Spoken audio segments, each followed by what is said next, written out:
સંજેલી તાલુકામાં આવેલ વિઠફળિયા પીછોડા ગુરુ ગોવિંદ ચોક ખાતે ગુરુ ગોવિંદ મૂર્તિનું અનાવરણ ગુરુ ગોવિંદ જયંતિ નિમિત્તે કરવાનું હોવાથી ખાતમુહૂર્ત કરવામાં આવ્યું। પ્રાપ્ત માહિતી અનુસાર સંજેલી તાલુકામાં આવેલ વિઠફળિયા પીછોડા ગુરુ ગોવિંદ ચોક ખાતે ગુરુ ગોવિંદ જન્મ જયંતિ 20મી ડિસેમ્બરના રોજ ગુરુ ગોવિંદ મૂર્તિનું અનાવરણ કરવામાં આવનાર હોવાથી આજરોજ તારીખ 27 નવેમ્બર 2024ના રોજ વિઠફળિયા પીછોડા ગુરુ ગોવિંદ ચોક ખાતે આદિવાસી સમાજના આગેવાનો તેમજ વડીલો જનપ્રતિનિધિઓ ભાઈઓ બહેનો તેમજ ગામના સરપંચ ચંદુભાઈ રાવત, પરેશભાઈ રાવત, મહેશભાઈ તાવિયાડ અને સામાજિક કાર્યકર શરદભાઈ રાવત મળી ખાતમુહૂર્ત કરવામાં આવ્યું હતું। બાદ ગુરુ ગોવિંદ મૂર્તિ અનાવરણ 20મી ડિસેમ્બર માટે સ્વયંસેવકો પાણીની વ્યવસ્થા, ભોજનની વ્યવસ્થા, બેઠક વ્યવસ્થા, વાહનો માટે જગ્યાની ફાળવણી, આદિવાસી વાજિંત્રોની વ્યવસ્થા માટે સૌની હાજરીમાં ચર્ચા વિચારણા કરી આયોજન કરવામાં આવ્યું હતું। સૌને આદિવાસી પહેરવેશમાં આવવા સૂચના આપવામાં આવી હતી। દાહોદ જિલ્લા ચીફ બ્યુરો અંબારામ કે ખાંડ સાથે કેમેરામેન કપિલ બારિયા, સંજેલી।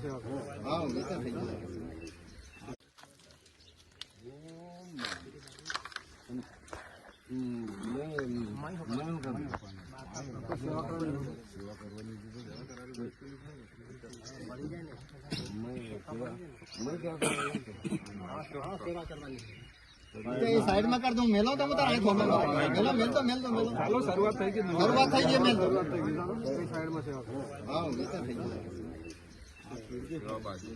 हां હોય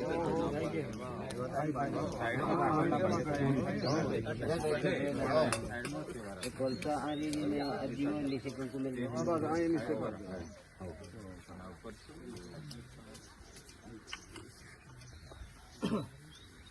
सेवा है थोड़ी पानी हां हो ये सारे ये चीज हां ठीक है।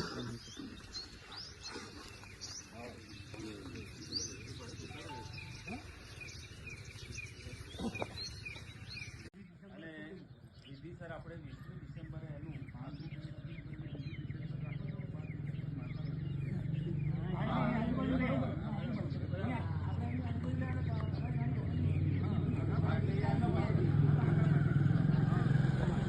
ગામના અગ્રગણી વડીલો, આગેવાનો, નવયુવાન ભાઈઓ, આજે આપણે એક ગુરુ ગોવિંદ મૂર્તિનું ખાતમુહૂર્ત ગામના ગોંદરે કર્યું। ગામની ગોંદરાની જગ્યા એટલી અતિ પવિત્ર હોય છે અને એની અંદર આ ગુરુ ગોવિંદ મહારાજની મૂર્તિની આપણે સ્થાપના કરીએ છીએ। એટલે આ વિઠફળિયાવાળા લોકોને અથવા જેને નક્કી કર્યું છે એમને ધન્યવાદ।